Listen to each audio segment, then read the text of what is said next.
Have you ever wondered why a newborn horse can stand up just minutes after birth, while a human baby can't even hold up its own head? A baby giraffe can survive a 2-meter fall into the world, stand, and start walking within an hour. A foal can follow its mother almost immediately. Even newborn deer can run from predators on their very first day. But human babies? They need months before they can even sit up, nearly a year before they take their first steps, and several more years before they become truly independent. At first glance, it almost seems like humans got the worst deal in nature. Did evolution somehow make us weaker? Or is there a hidden reason behind one of the most unusual births in the animal kingdom? The answer begins with a simple idea. Not all newborns are designed for the same job. Scientists divide newborn mammals into two major groups. The first group is called precocial animals. These babies enter the world surprisingly well developed. Their eyes are usually open, their muscles are already functional, their brains are prepared for immediate movement. Horses, zebras, giraffes, cows, sheep, goats, and many deer belong to this group. For them, every minute matters. Imagine being born in the African savanna. If you stay on the ground for too long, predators quickly notice. Lions, hyenas, wild dogs. A baby that cannot stand has almost no chance of surviving.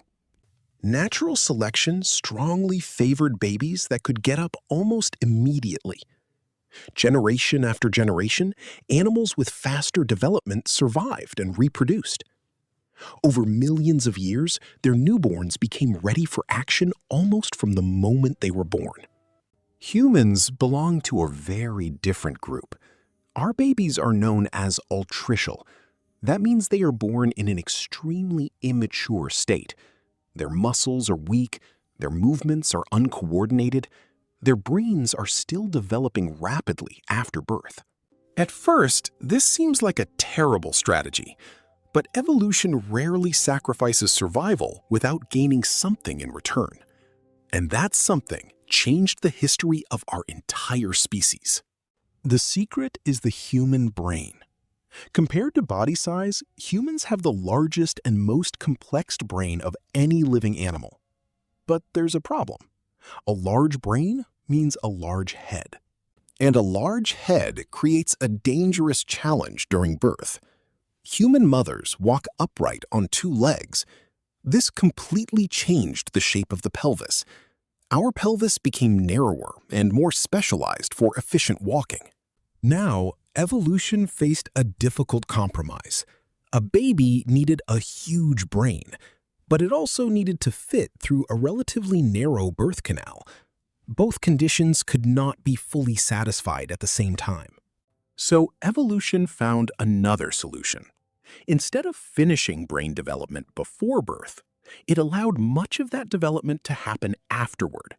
In fact, a human baby's brain at birth is only about 1/4 of its adult size. During the first years of life, the brain grows at an astonishing speed. Billions of new neural connections form as the baby experiences the world. Rather than arriving fully programmed, human babies arrive ready to learn. And that changes everything.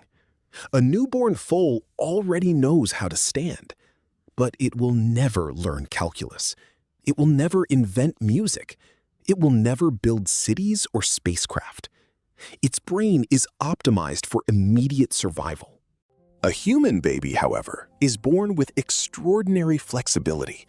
Instead of relying mostly on instinct, it builds knowledge through experience. Every face, every sound, every touch, every language, every interaction literally shapes the developing brain. This remarkable plasticity is one of humanity's greatest evolutionary advantages. In a way, humans are not born unfinished because evolution failed. We are born unfinished because evolution invested in learning instead of instinct. But that's only part of the story.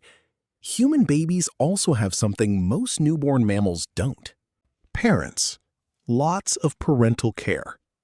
Many animals must become independent almost immediately.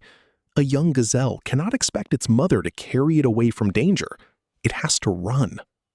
Humans evolved in highly social groups. Parents, grandparents, siblings, and even unrelated members of the community often helped raise children. This shared care reduced the pressure for babies to become physically independent right away. Instead, evolution could invest more energy into growing larger brains. This strategy came with risks. Human infants are among the most vulnerable babies on Earth. Without constant protection, they would rarely survive. But when they do survive, they develop abilities that few other animals can match: language, abstract thinking, creativity, planning years into the future, complex social cooperation, advanced tool use, scientific discovery. Every one of these abilities depends on a brain that continues developing long after birth. Ironically, what looks like weakness is actually one of our greatest strengths. And humans aren't completely unique. Some other intelligent mammals, such as elephants and certain primates, also spend many years learning from adults. Their young remain dependent for much longer than newborn horses or deer. The more complex the brain, the longer the childhood. This pattern appears again and again throughout nature. So, why can baby horses walk within minutes, while human babies cannot? Because they were born for completely different missions. A foal must survive today. A human must learn for decades. One is built for immediate movement. The other is built for lifelong intelligence. So, the next time you see a newborn horse standing beside its mother just moments after birth, remember that human babies are doing something even more extraordinary.